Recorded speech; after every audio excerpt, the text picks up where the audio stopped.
క్లినిక్లో ఇప్పటిదాకా మీరు almost 20,000 procedures అంటే you have served almost 20,000 patients అని చెప్పేసి అంటున్నారు కదా. సాధారణంగా ఏవి మేజర్ ప్రొసీజర్స్, ఎలాంటి మేజర్ ప్రొసీజర్కు ఇక్కడికి వస్తారు, and how many kinds of procedures you are doing in this facility right now? Yeah. So basically most of the orthopedic conditions చేస్తామండి. సో ఇండియాలో ఏంటంటే I would say almost 40 to 50% of patients come with knee problems. Knee is very common. Yes. And even US lo kuda I would say a similar degree of it. Then the other things are shoulders, hips, very common. Spine, మనకి spine problem లేని patient ఉండరు అనమాట. Neck, cervical spine, lumbar spine, even smaller joints, ankles. Sports ఆడే వాళ్ళకి ఎన్ని different injuries, అంటే వాళ్ళకి ligament injuries ఉంటాయి. ఇట్లా ఏసీఎల్ అని ఉంటుంది, అది కట్ అవటం. రొటేటర్ కఫ్ అని ఉంటుంది మన బౌలర్స్కి, వాళ్ళకి. మన కబడ్డీ ప్లేయర్స్కి ఏమో మెనిస్కస్ టేర్స్ అని ఉంటుంది. సో అట్లా మల్టిపుల్ జాయింట్స్ వి ట్రీట్ అనమాట. సో కొన్ని ఏంటంటే ఈ వెరీ స్పెషలైజ్డ్ ప్రొసీజర్స్, ఇది స్పోర్ట్స్ బ్యాక్గ్రౌండ్ ఉండి స్పోర్ట్స్ ట్రీట్మెంట్ బ్యాక్గ్రౌండ్ ఉన్న people like specialist like can treat అనమాట. జస్ట్ నీస్ అంటే ఏంటంటే చాలామంది are able to treat, which is very common joint. But other joints like coming to discs, not everybody can treat because you have to have enough experience doing those things anamata. So atla specialized procedures other than knees మేము బాగా చేస్తాం. That's how like the number of people that come from different towns or different cities, different countries నుంచి వస్తారు కదా మా దగ్గరికి to seek those treatments because some of them ఆ expertise దొరకదు అనమాట వాళ్ళకి. సో అంటే ఇప్పుడు రీజనరేటివ్ మెడిసిన్కి ఇండియాలో ఉన్న బిగ్గెస్ట్ ఛాలెంజెస్ ఏంటి? అంటే is it lack of awareness, is it lack of belief, or is it lack of success? అంటే ఏంటి సక్సెస్ రేట్ అంటే ఏం చెప్తారు మీరు? Number one, it's very brand new.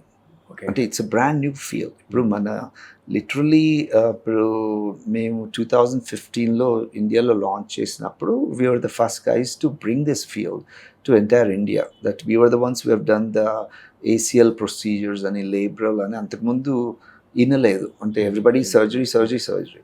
So ఏంటంటే కొత్త ఫీల్డ్. సో కొత్త ఫీల్డ్ అనేది టైం పడుతుందండి. అండ్ ప్లస్ కొత్త ఫీల్డ్లో కూడా సర్జికల్ హెవీనెస్ ఎక్కువ మనకి ఇండియాలో.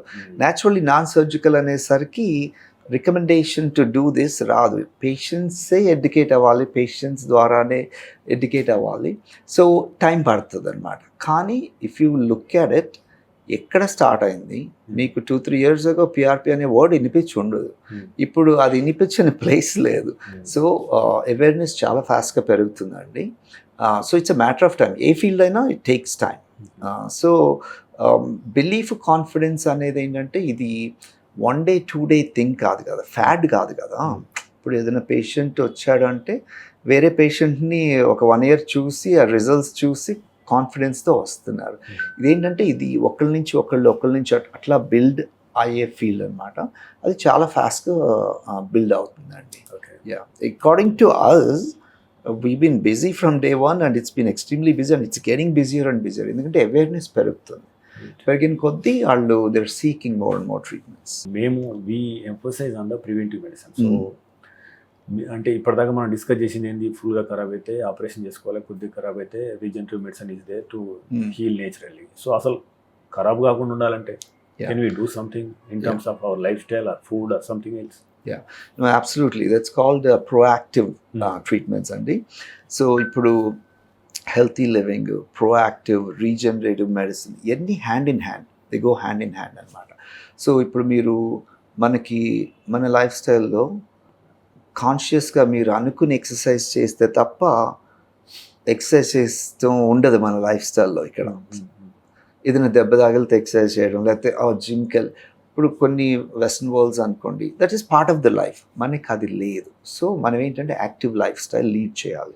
అంటే ఇప్పుడు ఆఫీస్కే వస్తున్నారనుకోండి, ఓకే లేదు నేను రోజు స్టెప్స్ ఎక్కుతాను, అదొక ఎక్సర్సైజ్. అటు లేదు నేను నడుస్తాను. We need to have that consciousness. అంటే ప్రొయాక్టివ్గా okay I should have problem. Weight gain దగ్గర ఫుడ్, మన బాడీలో ఏం ఫుడ్ పెడుతున్నాం, are we putting healthy food on a daily basis. Sedentary jobs, ఇప్పుడు కూర్చుని జాబ్స్ చాలా ఉంటాయి, చాలా స్పైన్ ప్రాబ్లమ్స్ వస్తాయి. సో ముందు ఏంటంటే awareness of your own body, be active. Number 2 ఏంటంటే ఈవెన్ ఇనీషియల్ సిమ్టమ్స్ వస్తే hey let's go check it right now, అది రీజనరేటివ్ మెడిసిన్ అట్లా అనమాట. సో ఎన్ని ఎర్లీ స్టేజ్, ఎన్ని preventive measures to do it, so ఆ అవేర్నెస్ తీసుకురావాలి. We try to educate every patient, we try to educate in every seminar. So అది ఒక lifestyle, ఒక హెల్తీ లైఫ్ స్టైల్ ఉంటే ఏంటండి, హాఫ్ ఆఫ్ దీస్ ప్రాబ్లమ్స్, మనం ఇప్పుడు సర్జికల్ నీడ్ వెళ్ళే ప్రాబ్లమ్స్ అసలు జరగవు. సో ఆ అవేర్నెస్ ఈజ్ ఇంపార్టెంట్.